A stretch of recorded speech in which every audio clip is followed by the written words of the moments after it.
सबके नमस्कार और जय आय अहोम आगते मैं এটা डिस्क्लेमार দি দিব বিচাৰো The video contains expected timelines based on previous trends and analysis. Always refer to the official APSC notification for accurate details. আজি আমি ডিসকাস কৰিব গৈ আছো আমাৰ APSC CCE প্ৰিলিমছ 2026 ৰ এক্সপেক্টেড ডেট কিতিয়া হ'ব পাৰে ডেট নহয় মান্থ আমি এটা যদি আইডিয়া কৰিব পাৰো সাক আজি আমাৰ ডিউৰিং আফটাৰনুনত আমাৰ ইলেকশন কমিশনে অসমৰ যোনটো ইলেকশন ডেট ইটো ডিক্লেয়াৰ কৰিলে ডেট ইজ এপ্ৰিল 9 ঠিক আছে এন্ড কাউন্টিং যোনটো মানে ইলেকশনৰ ৰিজাল্ট ইটো মে 4 ত দিব দ্যাট মিন্স আজি পৰা MCC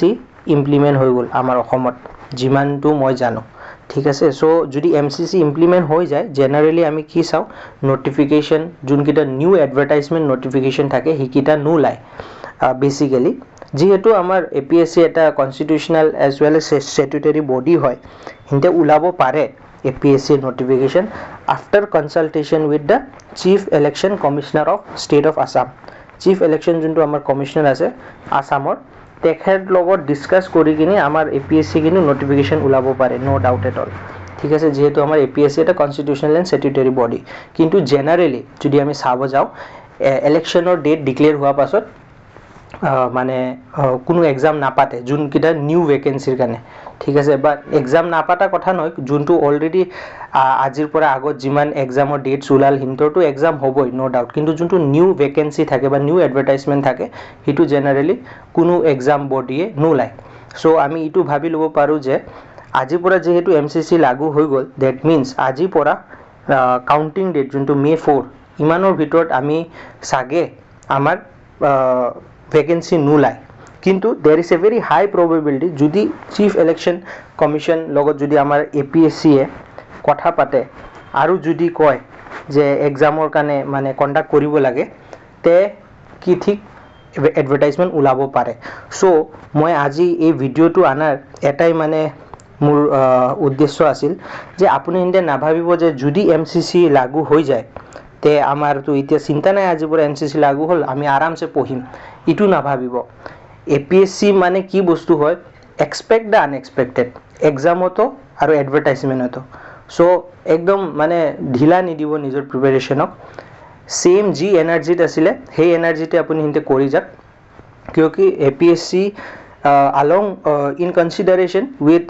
chief election commissioner or consideration যদি মিলাই কিনি যদি হিনতে কৰে কলে হিনতে এডভাৰটাইজমেন্ট উলাব পাৰে বাট জেনাৰেলি নোলাই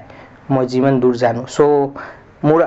কথাটো ইটোৱে আছিল যে আপোনাৰ হিনতে প্ৰিপাৰেচনটোৰ মানে ফ্লোটো ঢিলা নিদিব কিয়কি এটা অলৰেডি যেহেতু MCC লাগু হল মে 4 লগত ন তে মে 4 লগে এটা আমি চিল ভাবে থাকিম এটা আৰু কি আছে বুলি কই কিন্তু এক্সপেক্টেড যদি MCC লাগু হয় আৰু APSC যদি এবাৰ MCC লাগু মানে মে 4 পৰ্যন্ত যদি নোটিফিকেশন নোলাই তে মনত ৰাখিব যে এক্সপেক্টেড নোটিফিকেশনটো আমাৰ এন্ড মান্থ অফ মে আমি চাব পাৰো এন্ড মান্থ অফ মে বা starting next month starting initial week of the next month ঠিক আছে আৰু expected exam month to obviously initial or mid of August কিয়কি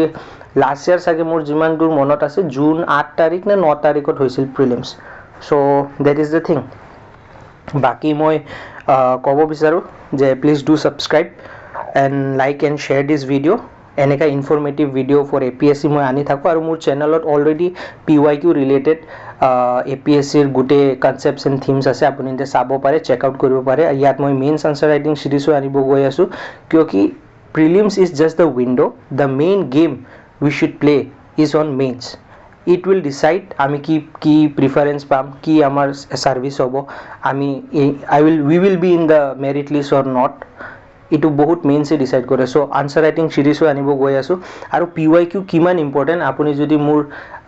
videos কিটা চাই আপুনি ইনতে গম পাবো কিয়কি সেম PYQ ডিফারেন্ট ডাইমেনশনত বাৰে বাৰে APSC উঠিছে আৰু মোৰ চেনেলত যিমান ভিডিও আহিব কম্বাইন কম্পিটিটিভ এক্সাম সেন্ট্ৰিক হ'ব কিন্তু যিমান এক্সাম আমাৰ APSC কন্ডাক্ট কৰে বি জুনিয়ৰ ইঞ্জিনিয়াৰ সিভিল ইঞ্জিনিয়াৰ